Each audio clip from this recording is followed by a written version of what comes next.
Hey, what's going on, Bengal Nation? How's it all? How you guys doing tonight? Just want to go touch on, give you an update. I haven't done a video obviously in a while.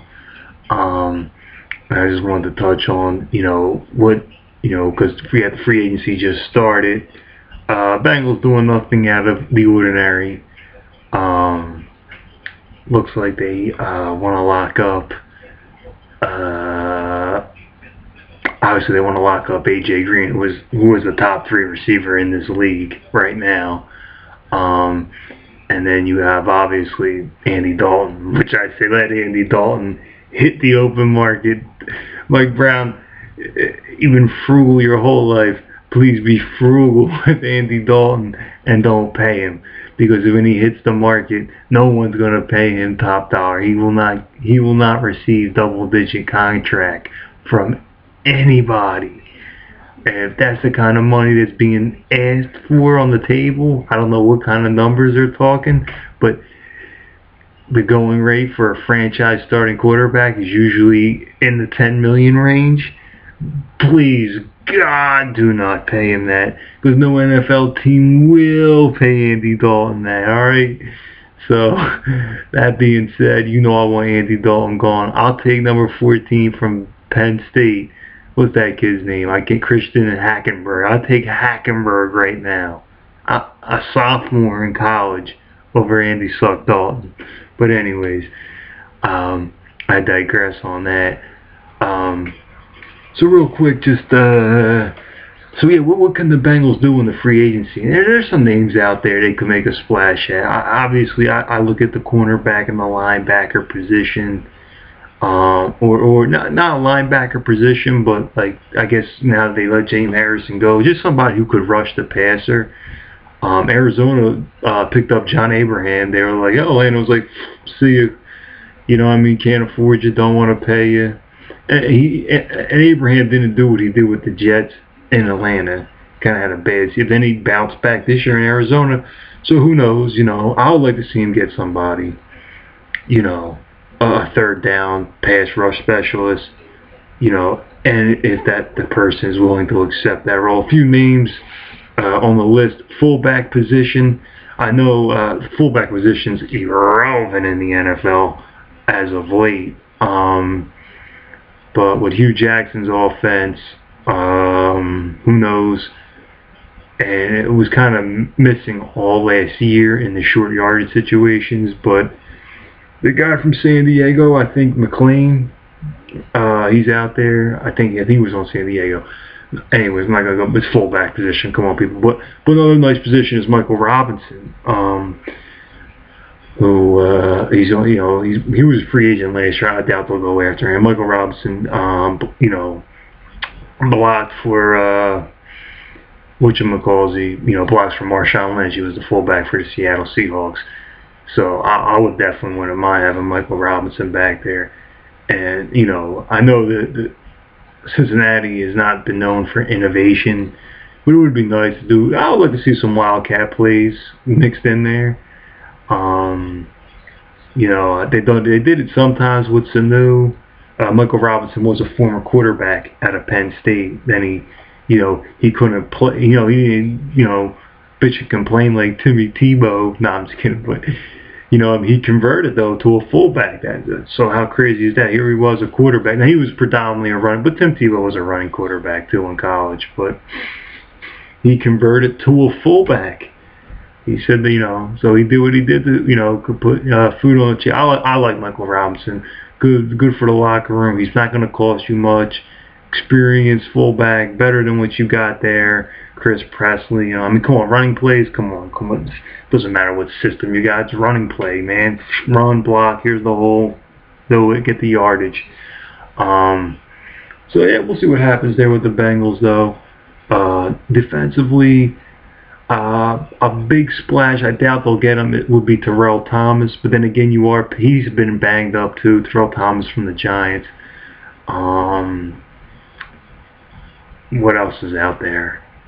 A few Dominique Rodgers-Cromartie, then his brother Rodgers-Cromartie. I wouldn't mind having any one of those on the team. But then you look at it, you got Terrence Newman, you got and Pac-Man Jones. And so those are going to be your two backups. And the idea would be either the guy you draft, and then, Leon Hall and Drew Kirkpatrick. Leon Hall is going to start because he's just getting paid mucho, unless they cut him, which they're not. He would have been cut already. So Leon Hall is your starter if barring he doesn't get hurt again. And then obviously it becomes, is it Drew Kirkpatrick or Tal? You got to put Drew Kirkpatrick as a starter. Drafted him. He's 6'2". See what happens there. Kirkpatrick, ups and downs. Honestly, I would prefer that they, I don't know, if Kirkpatrick could play safety. He's 6'2", pretty big. I don't know, but anyways, I'm not gonna get in. I'm not an expert in that field, but the secondary is where they need to. The defensive side of the ball is where they need to address most. Offensively, I think you're good because I think Marvin Jones is a solid number 2. I wouldn't say he is a number 2 wide receiver in this league yet. Because he's not been used. This will be the season to prove that. They really don't have a number 3, but you could put Sazenbacher in there. And I'll be more than happy to see Andre Hawkins walk. Artrell Hawkins' brother, a.k.a. Artrell Hawkins, because I always call him Arch, because I remember our number 27, Artrell Hawkins. But anyways, but yeah, Andre Hawkins, you can let him go. Cleveland wanted it was interesting, and he's restricted, so I think we would get something in return for losing him. Please, I'll take it. And I'm not crazy about Mohamed Sanu. Never had, never will be, really. I like to see that, because he's not a slot position guy. There's a few, James Jones was out there. I would love to have James Jones in this offense with A.J. Green and Marvin Jones. And then the 2 tight end set you got. Either one of these tight ends we have. So, we'll see what happens. Bengals got a bright future except for Andy Dalton, the quarterback position. So, we'll see what happens. Hugh Jackson, my prediction is he will not have 30 touchdowns this year, okay? All right. I know there's a lot of articles out there supporting a lot of ex-quarterbacks, Boomer Esiason, Phil Simms, or whoever is backing up Andy Dalton. Because, us, the fan base, we don't want Andy Dalton. Come on. You know what I'm saying? The bottom line is, do you pass the eyeball test? No, you don't. Get the fuck out of here. That's the bottom line with Andy Dalton. That's it. That is it. Yeah, can the dude play? Yeah, the dude can play. Yeah, he can throw. Yeah, he can sling the football. But he can't win the games in the big moment. But anyways, so yeah, and one of the articles he was supporting why he went from 25 touchdowns to 29 to 32. Yeah, he did that with A.J. Green and Jay Gruden. Jay Gruden ain't in his corner this year. See how he does without Jay Gruden in his corner, So we'll see. You know what I'm saying?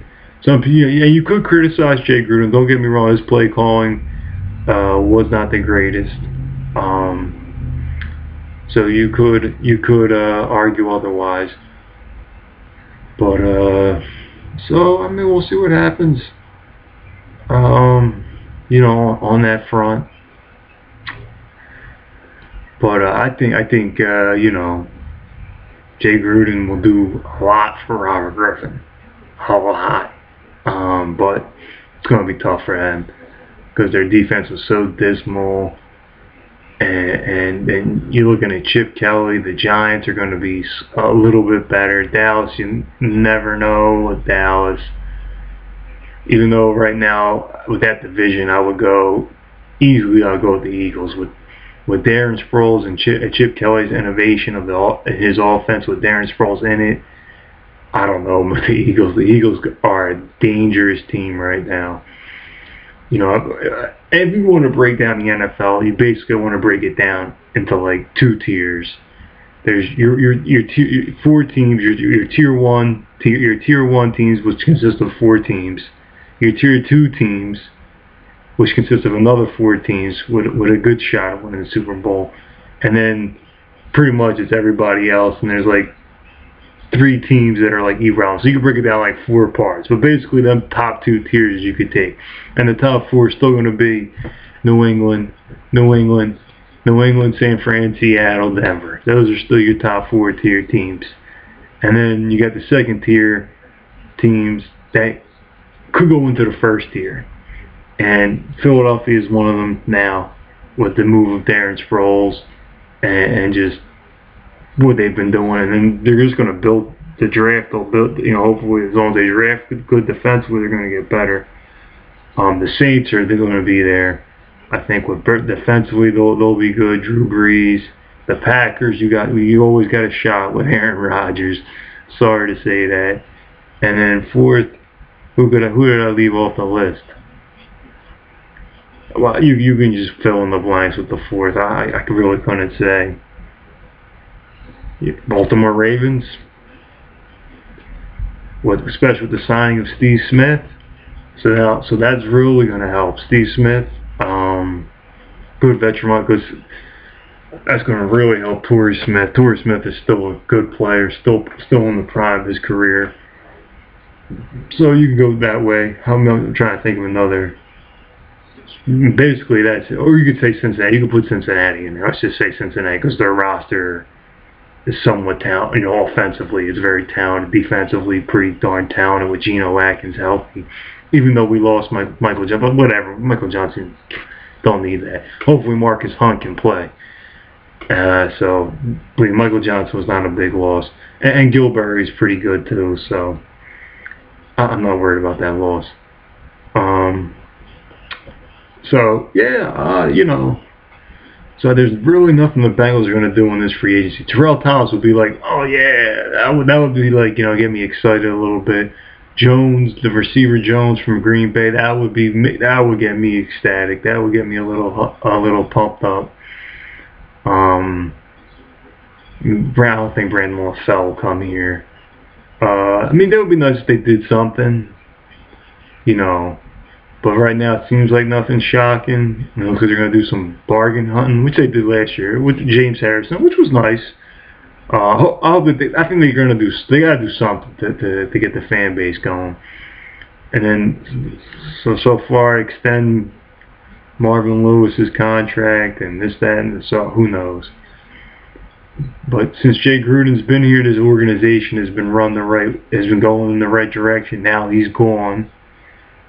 And was that just smoke and mirrors, or was it also Marvin Lewis? Time will answer that question. That's for certain. We will find out. Or is it the GM? Because the GM's been doing a real good job with evaluating the football talent. I know Mike Brown and Katie Blackburn are kind of hand in hand in that position. And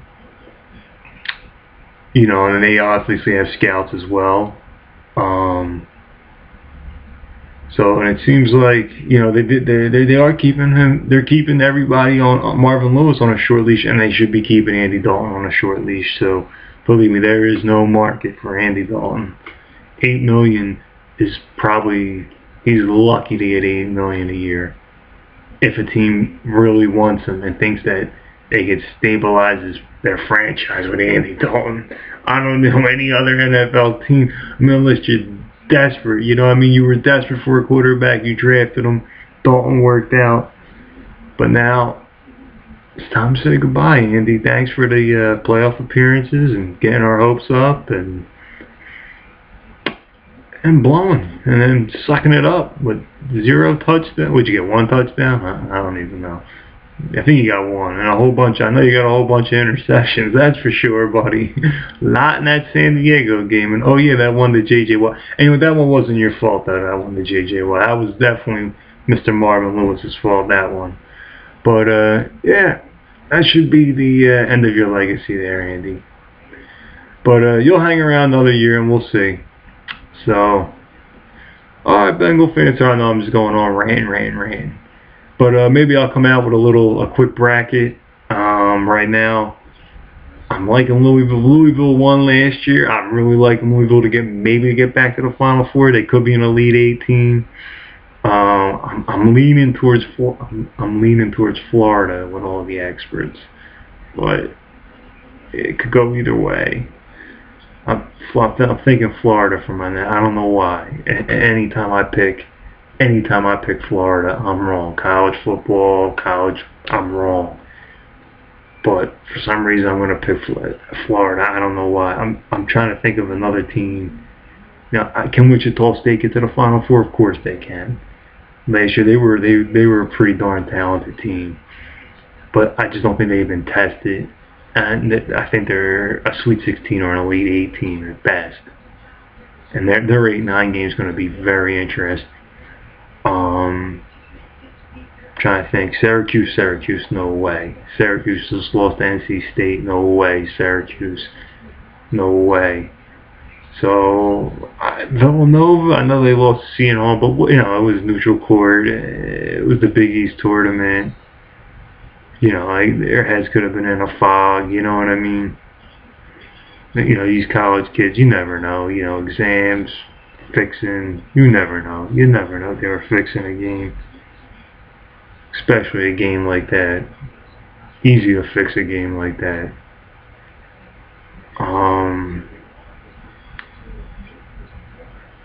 So Villanova could, but nah, Jay Wright never can get it over the hump. I think they're gonna go far though. Elite Eight at least. Villanova, Elite Eight. I'm gonna put Villanova and Louisville definitely Elite Eight. Duke definitely Elite Eight. I'm trying to think. I got Florida and probably Louisville in my Final Four. Like I said, the brackets haven't came out yet. Kansas, I'm not sold on them. Oklahoma State, Marcus Smart, nah, it's not happening. So, I don't know. I gotta go with Florida as my chance. I can't even put my Final Four, but I'll come out with it. When the bracket comes out, maybe I'll come out with a quick bracket video real quick. I'll try to make it quick. But until then, Bengal Nation, enjoy the rest of your free agency where the Bengals will sign probably nobody. Just hope they don't sign Andy Dalton, that's for sure. Woof.